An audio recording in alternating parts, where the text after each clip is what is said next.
Y sobre los nuevos retos en materia económica para el futuro presidente del Ecuador, hay gran expectativa sobre lo que pueda ocurrir. Las demandas de los ciudadanos son muchas y hay prioridades y urgencias. Para esto tenemos ya el contacto con el economista Ramiro Crespo, analista económico, con quien vamos a pasar revista a lo que podrá ser esta transición por un lado y por otro lado cuáles son los retos en materia económica del nuevo gobierno. Economista Crespo, gracias por estar con nosotros. Fausto Yepes le saluda, bienvenido. Muy buenas noches, gracias por la invitación, saludos a la audiencia.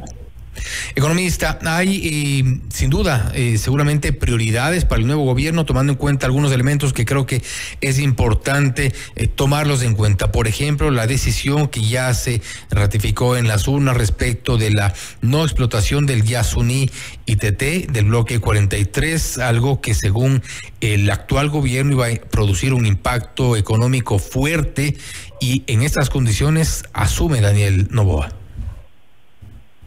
Sí, bueno, el tema del Yasuní lamentablemente fue consultado unos 10 años después de que los grupos medioambientalistas hicieron la propuesta original.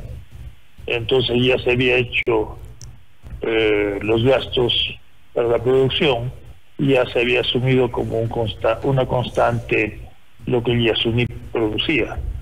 Esa es la importancia también de hacer las cosas cuando se deben, de vivir en un ambiente democrático, porque Correa en su dictadura no permitió que esto pase, no dio paso a esto, y hemos llegado a que eventualmente se hizo la consulta y se prohíbe la exportación del Yasuní. Ahora, no creo que nos debe preocupar demasiado si actuamos rápidamente. El Fondo Monetario Internacional, en su último acuerdo con el gobierno del presidente Lenín Moreno, pone una de las condiciones pone algo muy sencillo, que las empresas del Estado tienen que tener información completa, información correcta, especialmente información financiera, o sea, no solo los activos y pasivos que tienen, la producción que tienen, sino también los balances, las utilidades, entre comillas, o pérdidas, etcétera. En este momento, yo no sé cómo los ecuatorianos hemos aguantado tanto. En este momento no hay balances auditados, que es la visión anual de una empresa, ¿no? Que la tiene la Favorita, por ejemplo, la tiene mi comisariato, la tienen las grandes empresas privadas del país, ninguna de las empresas estatales tienen. Obviamente, ese es un agujero negro y hay muchísima posibilidad de robo y de que en verdad se esté exportando más, se esté filtrando muchísimo petróleo y no nos demos cuenta. Se hizo un concurso, realmente hace unos 3 o 4 meses, pero realmente fue un concurso tan mal hecho, o intencionalmente tan mal hecho, que las 4 principales auditoras, los 3 principales auditoras del mundo, Deloitte, Ernst & Young, Pricewaterhouse, se tuvieron que retirar, porque realmente esa invitación a participar era una cosa ridícula que les quitaba toda independencia. Ahora han vuelto a llamar a un concurso donde parece que también van a entrar auditoras que no están a nivel mundial, porque la ley de empresas públicas ecuatorianas dice que tienen que ser auditoras a nivel mundial, expertas en los campos de las empresas que auditan. Nunca se ha cumplido. ¿Y quién tiene que nombrar eso? Obviamente es el Contralor de la República, pero ya hemos visto que en los últimos casos los contralores no se preocupaban de eso, más bien se preocupaban de las glosas, y de glosar y luego desglosar a cambio de algo. Entonces yo creo que nosotros tenemos que inmediatamente actuar para que las empresas públicas del Estado sean bien auditadas y, si es posible, llevarles a los mercados internacionales.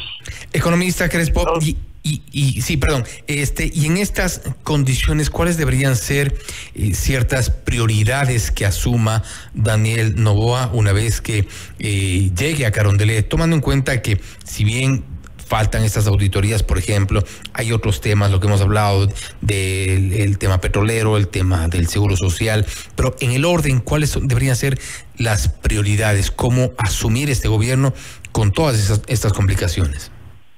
Bueno, me parece que mucho está obviamente relacionado. El déficit fiscal obviamente tiene mucho que ver con lo que producen las empresas estatales, aparte de eso, aparte del subsidio de los combustibles, ¿no?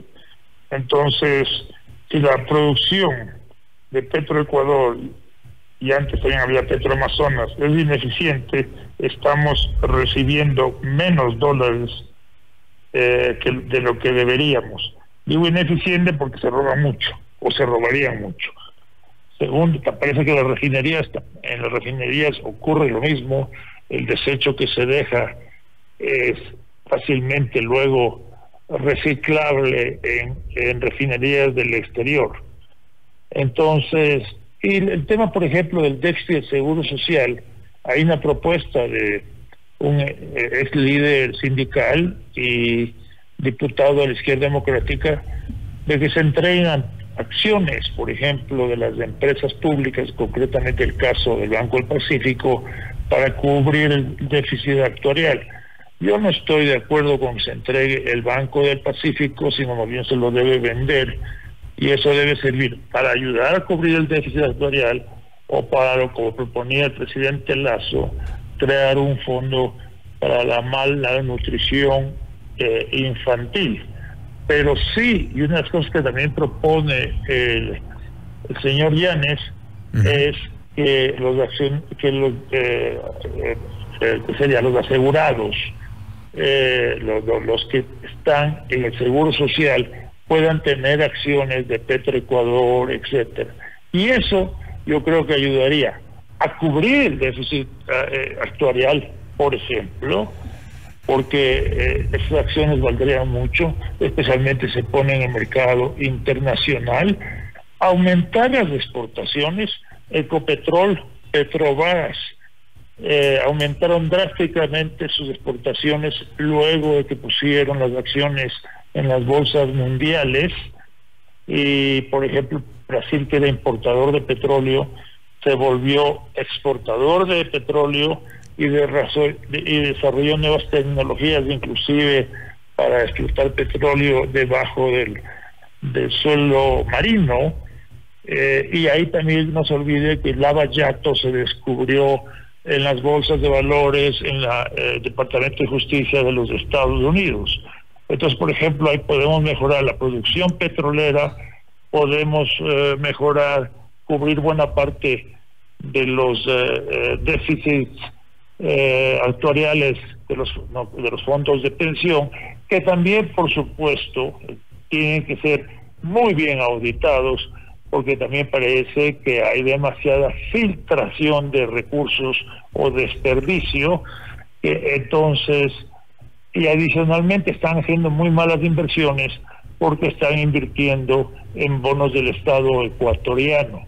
Entonces, si hay una crisis sistémica, una crisis del Ecuador, resultaría que los que somos pensionados o los que somos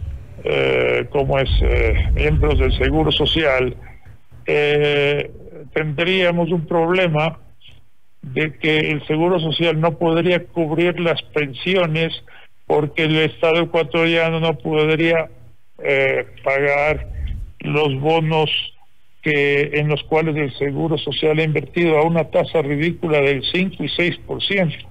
Aparte hay una deuda del Estado ecuatoriano al Seguro Social enorme, creo de 4.000, 5.000 millones, y el Seguro Social le ha prestado alrededor de 12.000 billones, estamos hablando de 4 o 5 mil millones, y el Seguro Social le ha prestado 12.000 millones al gobierno central. Yo creo que nadie presta a un mal deudor, presta dinero, pero el caso del Seguro Social es así con relación al gobierno ecuatoriano. Entonces, esa también sería una de las maneras de hacerlo, pero todo esto es, obviamente, hay que comenzar mañana, hay que hacerlo inmediatamente, pero va a tomar su tiempo.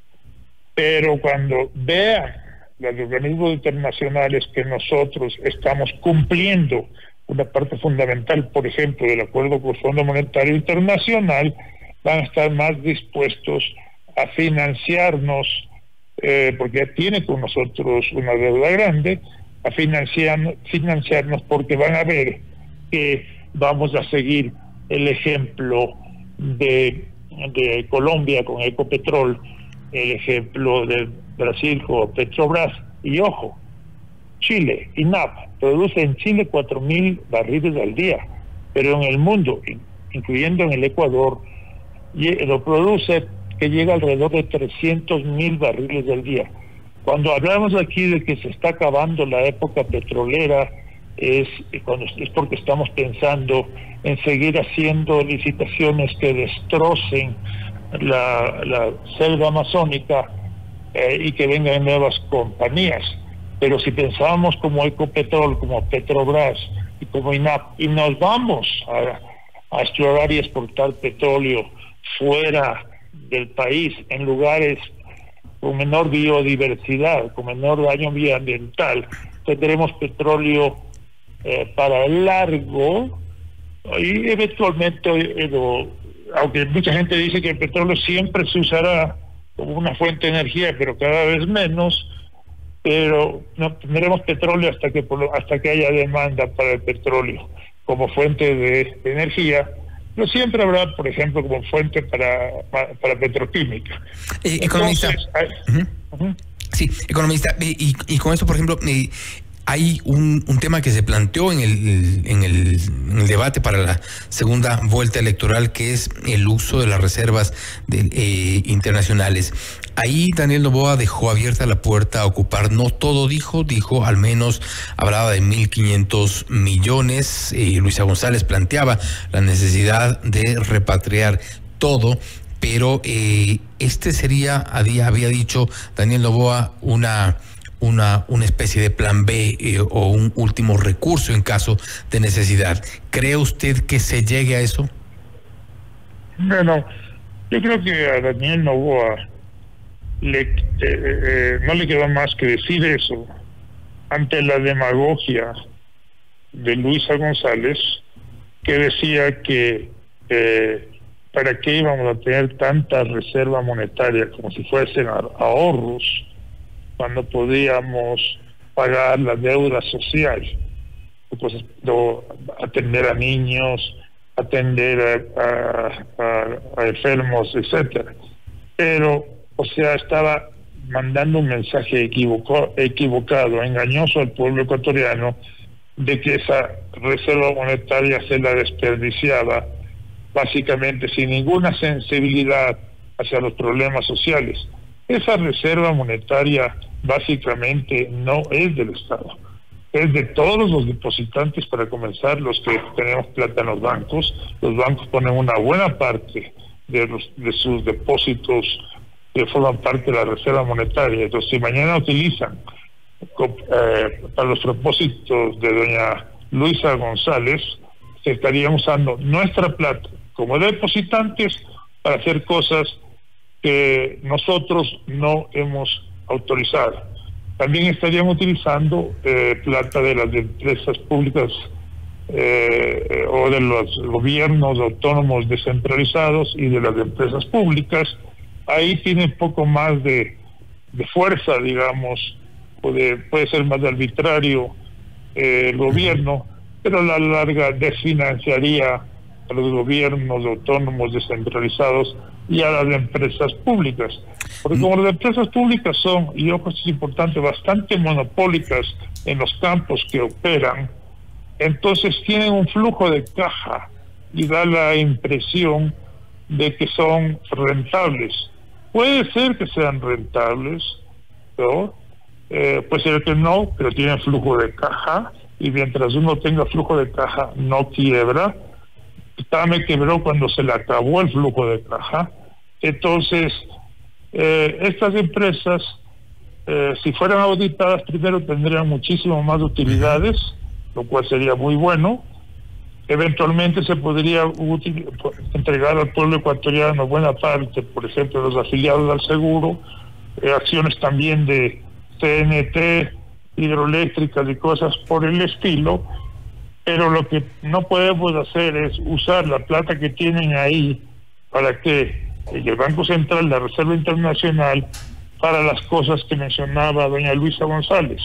Eso pasó en el gobierno de Correa con Petroecuador y Petroamazonas, y ocurrió entonces que la deuda a las compañías petroleras y de servicios petroleros se atrasó, los pagos se atrasaron, los pagos por servicios petroleros se atrasaron como 3 años, lo cual hizo que eventualmente compañías internacionales de primera no quieran dar servicio a Petroecuador, y acabamos con compañías de segunda, dejando que los pozos petroleros no se mantengan bien y cosas por el estilo. No es entonces, economista, no es entonces una opción que debería al menos considerarla Daniel Noboa, sino simplemente un salir al paso de lo que ocurrió ya en medio del debate. Sí, yo creo que lo que quiso, él dijo un plan Z de una manera muy inteligente, un plan Z, pero en definitiva, ¿verdad?, decía hay mejores opciones, mientras la candidata González trataba con ánimo populista, trataba de mandar un mensaje de que ese dinero estaba siendo ahorrado, no de manera artificial, de manera innecesaria, y se perjudicaba hacia la población vulnerable. Hay que esperar.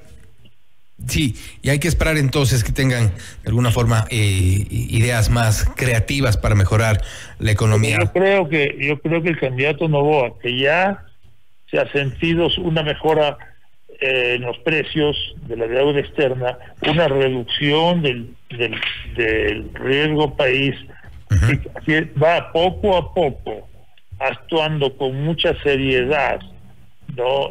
Tomando en cuenta la situación difícil, tratando, como digo, de cumplir las condiciones sobre las empresas públicas que puso el Fondo Monetario Internacional, etcétera, podrá conseguir financiamiento de los organismos internacionales. Eventualmente, si bajamos el riesgo país y no hay la controversia que le obligó a Lasso finalmente a retirarse, ya haciendo la muerte cruzada, bajamos el riesgo país a niveles que ya nos permita salir al mercado, etcétera, y aparte de eso, si atraemos inversión extranjera. Que creo que son los temas prioritarios. Economista, qué pena, se me fue el tiempo. Igual vamos a estar, creo que conversando sobre estos temas de aquí en algunas emisiones adicionales, porque creo que son varios los retos que tiene el nuevo gobierno. Quiero agradecerle por haber estado con nosotros, economista Crespo. Para mí es un gusto y un honor. Gracias, cuídese. Gracias también. Ha sido el economista Ramiro Crespo, analista económico, hablando sobre los retos de materia económica para el futuro presidente, quien ha sido ya pues electo, Daniel Noboa Asín.